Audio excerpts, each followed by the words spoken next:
Olá pessoal, tudo bem? Meu nome é Thiago Prux, eu sou um dos sócios aqui da Capitalisca, minha empresa de análise e recomendações de investimentos, e como é tradicional às terças-feiras, vamos fazer mais um comprar e vender, onde eu peço para o pessoal aqui da análise trazer a avaliação de algumas ações pensando no longo prazo, no médio e no curto prazos, também dentre aqueles ativos mais pedidos por vocês. Então, além de se inscreverem no canal, de curtir o vídeo, não esqueçam de colocar aqui nos comentários aqueles ativos, aquelas ações que vocês queiram que nós comentemos nos próximos vídeos, né? Nós tivemos o encerramento aí da temporada de balanço, as principais empresas já divulgaram seus resultados. De uma forma geral, os resultados foram positivos, nós tivemos poucas surpresas negativas, pelo menos daquelas empresas que a gente acompanha ou recomenda. Na verdade, surpresa não teve nenhuma, né? Por outro lado, a gente teve algumas surpresas positivas dentre recomendações ou ativos que a gente acompanha, como por exemplo aqui a Caixa Seguridade, né? Então, além de Caixa Seguridade, vamos falar sobre Klabin, IRB e também o Banco Inter, né? Quando eu falar de longo prazo, tá, pessoal, eu vou falar aqui sobre a as nossas estratégias de longo prazo, de carteira, né? Nós temos carteira de renda fixa, ações, enfim, vocês podem dar uma olhada aqui no relatório de performance, né? Podem comparar no longo prazo, aqui a gente tem as melhores rentabilidades, considerando inclusive a quantidade de estratégias que nós temos. É só clicar em cima da estratégia que vai ter as informações completas. Clico lá na carteira Micro e Small Caps, tem como funciona a carteira, tem uma breve explicação, um vídeo e, claro, qualquer dúvida que vocês tiverem, vocês podem nos contatar. As informações, o nosso e-mail, o WhatsApp, enfim, tudo aqui na descrição. Lembrando que essas carteiras de longo prazo, com 10 minutos por mês, o investidor consegue acompanhar. E na semana que vem nós temos aí o aniversário da B3. Né? A B3 vai comemorar 131 anos no próximo dia 23. Né? Foi fundada em 1890, então a gente vai dar 30% de desconto à vista, né, para quem assinar o Full Trader, que tem as estratégias de longo prazo, a carteira Dividendos Internacional, Micro Small Cap Top Crescimento, além das estratégias de médio e curto prazo que eu já vou comentar. Vamos aqui com o que teve o pior resultado, né, pessoal, o IRB, né, que já era esperado também que iria divulgar resultados ruins, porque a questão, a gente já comentou algumas vezes, né, claro que cada um pode ter a sua opinião. Para a gente é claro que o pior da empresa já passou, né? Porque não tem como ser pior do que o que aconteceu lá em 2020. Né? Eu já comentei aqui várias vezes que na época a gente recomendou venda das ações, inclusive, né? Agora a gente não pode esquecer que é uma empresa de reestruturação, né? Então não tem como prever ou projetar lucro, dividendos. Né, isso pode acontecer de demorar muito mais tempo do que a gente imagina. Eu já comentei várias vezes o caso do Banco Pan, que era esperado o banco se recuperar em 3 anos, demorou 7. Isso pode acontecer com o IRB, até porque teve a crise também. Né? Quando a gente olha os resultados de IRB agora, o IRB foi muito impactado por questões climáticas. Né? A gente pega o segmento agro, foi uma pressão muito grande na parte de sinistros. Né? Então a gente não pode esquecer que, além de todos aqueles problemas onde a empresa perdeu a confiança do mercado, ela ainda tem esses problemas, né, em função de crise, problemas normais aí de qualquer empresa. Tá? Então, o que a gente comenta sempre, já tinha comentado, que a TIRB é uma posição muito pequena, 0,3%, 0,5% da carteira, não tem por que ter mais, porque a previsibilidade é muito baixa. Né? A gente consegue olhar em relação à questão de prêmio, a questão dos clientes, a questão da receita, mas lá na última linha pode demorar tempo ainda para conseguir se ajustar, fora que tem a questão também que o IRB deve ter que se enquadrar de novo, deve ter que fazer uma emissão de ações para levantar capital. A própria empresa já confirmou aquela informação que tinha saído do Brasil Journal, e isso pode trazer mais volatilidade ainda para as ações. Né? E quando a gente fala volatilidade, é queda mesmo. Tá? Então os resultados estão aqui, né? Se a gente comparar com os primeiros 6 meses do ano passado, o prêmio emitido caiu de 4 bi para 3,6 e nós tivemos um prejuízo aqui de 156 que pulou para 292. Só não foi pior porque o resultado financeiro melhorou. Tá? O resultado financeiro saiu de 194, foi para 360 milhões de reais. Né? Então, como a gente fala, sempre muito cedo para fazer qualquer avaliação aqui em relação ao IRB. Né? Por outro lado, nós tivemos aqui o Banco Inter, que deu lucro, mas o lucro aqui no caso do Banco Inter, né, pessoal, é uma questão secundária, porque o foco do banco é crescimento. Isso é como a gente comenta sempre, eu vou comprar IRB eu já tenho que saber que eu estou comprando uma empresa que quase foi pro buraco, né?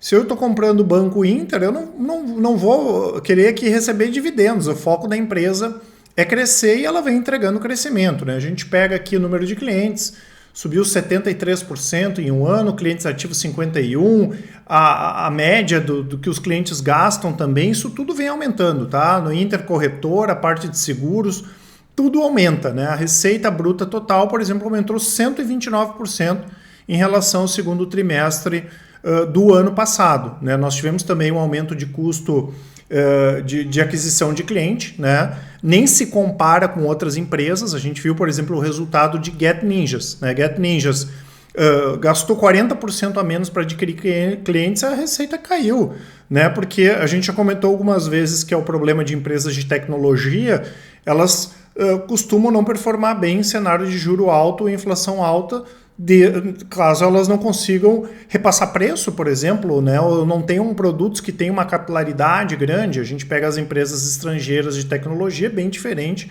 de uma empresa como Mobly, de uma empresa como Westwing, de uma empresa como Neogrid, de uma empresa como Get Ninjas, né? Então, eles souberam ajustar bem essa questão do custo de aquisição, já que com inflação mais alta e juros mais altos fica mais caro mesmo para captar clientes, e de uma forma acertada o Inter acabou se mantendo mais conservador. Até porque como que interessa mais é esse crescimento, né? Ele está entregando crescimento, principalmente para concessão de crédito, o banco foi mais conservador, o que acabou sendo muito positivo, tanto que hoje as ações subiram bem, né? O mercado gostou aí dessa questão, e a gente já falou que o Banco Inter, quando a gente compara com outras fintechs ao redor do mundo, não deve nada para ninguém, né? Inclusive, o Banco Inter é o que tem mais receita diversificada em frentes diferentes e receitas representativas, porque às vezes tem empresa que tem muita receita, mas a representatividade está muito escorada num segmento só. No caso do Inter, seguros, investimento, crédito, enfim, é bem diversificada essa receita, fora a possibilidade, claro, do Inter crescer no exterior, tá? Então a gente entende que operacionalmente os resultados foram muito bons. Tivemos aqui Caixa Seguridade, também, né, pessoal, divulgando resultados muito fortes, né? A receita operacional subiu 53%. Aqui a gente olha a parte dos custos dos serviços prestados, subiram 398%. Né? Outras despesas operacionais, 61%. Mas o que acontece? O que a gente comenta sempre? Essa é a vantagem de empresas que atuam com seguros. Por quê? Porque elas têm estruturas enxutas, né? E quando o custo aumenta demais, mesmo que percentualmente seja bastante exagerado, que foi o que aconteceu, quando a gente pega em termos financeiros é pequeno perto da receita que a empresa faz, né? Essa é a grande vantagem do setor de seguros e, claro, né, sobra muito dinheiro aí para pagar dividendos, né? Então foi um ótimo trimestre, né? O lucro disparou quando a gente pega os 6 primeiros meses desse ano em relação ao ano passado, 44%, saiu de 850 milhões para 1 bi e 200, né? Inclusive a gente teve bom crescimento de receita, contribuição dos planos de previdência, a parte de prêmios emitidos de risco também, e esse foi o melhor trimestre da história da companhia, né? Lembrando que já faz 3 trimestres que é o melhor trimestre.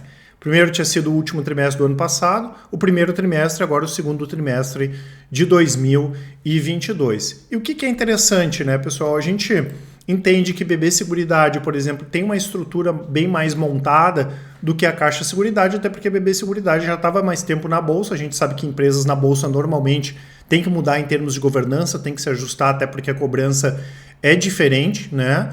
Ter sócio é complicado, né? O sócio está lá cobrando.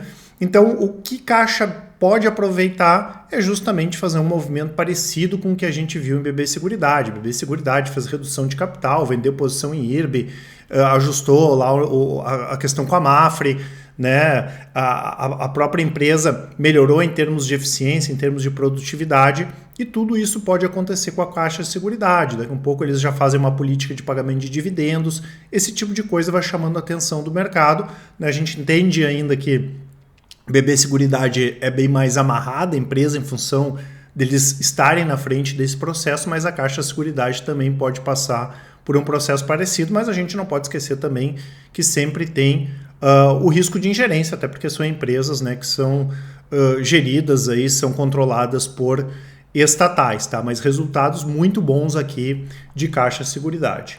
A mesma coisa Klabin, né, pessoal? Klabin, mesmo com a questão dos custos, tem conseguido repassar preço, né? Ela conseguiu aumentar nos primeiros 6 meses desse ano volume e preço. Então nós tivemos o volume aumentando 3% e a receita aumentando 25%, conseguiu aumentar as duas coisas. O preço de celulose ainda está muito baixo, tem muita coisa para subir celulose. E nós tivemos, né, pessoal, os custos apertando demais, né? A parte de combustíveis, por exemplo, subiu demais, afetou o resultado da Suzano também, mas foi muito tranquilo para as empresas conseguir repassar preço porque a demanda continua muito forte, né? Talvez seja um dos mercados aí com melhores perspectivas de longo prazo, o mercado de papel e de celulose, tá? O que a gente tem que acompanhar de perto sempre aqui em Klabin, como é o mesmo caso de Suzano, é a questão do endividamento, né? Inclusive, foi bastante polêmico aí recentemente o anúncio, né, da empresa para aumentar a produção através de uma nova fábrica para papelão ondulado, né, para tomar conta de vez aqui do mercado nacional. Até a Capitalismo deu uma opinião, né, os nossos analistas tiveram uma recomendação, uma opinião diferente do mercado. A gente entende que é positivo sim fazer esse tipo de negócio agora, mesmo que a empresa acabe alavancando um pouco mais. Por quê? Porque se não fizer agora não faz mais, né? O setor de celulose e papel passou por um longo inverno, né? Algumas empresas quase quebraram lá em 2008, 2009 com a crise, como foi o caso da Aracruz, e o mercado nos últimos anos ele engrenou que pode ser uma tendência secular positiva, né? Com o aumento do e-commerce, né? Aumento de alimento, aumento de entrega, né? iFood, olha a quantidade de papel que vem nisso, classe média chinesa, substituição de plástico por papel, e as empresas brasileiras, né? Como o caso da Klabin, que tem uma produtividade, é o dobro, né, do que o segundo colocado aqui, no caso, o Chile. Então as empresas brasileiras estão muito bem posicionadas, tem bem mais retorno, possibilidade de retorno do que risco, né? Mas claro que tem que sempre ficar de olho porque é um endividamento considerável, né? O endividamento líquido hoje ali da Klabin fechou no semestre aí 20,5 bi. Mas a gente não pode esquecer também que tem muita coisa para entrar em operação, Puma 2, e o que botar no mercado eles vão vender, tá, pessoal? Isso, se tem uma dificuldade que essas empresas não têm, é venda, né? O semestre foi positivo, né? Aumentou o lucro 62% de 1 bi 100 para 1 bi 800, né? Nós tivemos receita aqui de 9 bi 400 subindo 25%.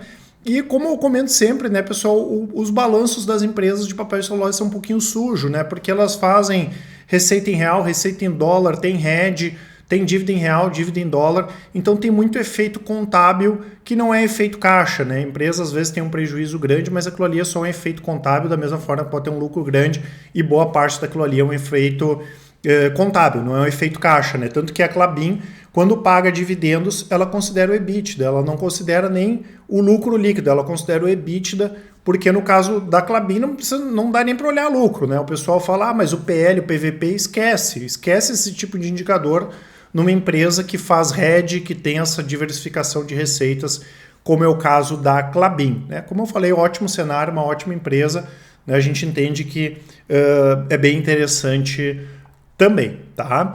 E agora, né, pessoal, vamos olhar a parte aqui de médio e curto prazo. Eu vou deixar para vocês aqui também as nossas estratégias. Tem o swing trade, tem o rastreador, tem opções, long short, day trade, tudo positivo esse ano, positivamos tudo, né? Esperamos que a gente feche de novo aí no positivo, né?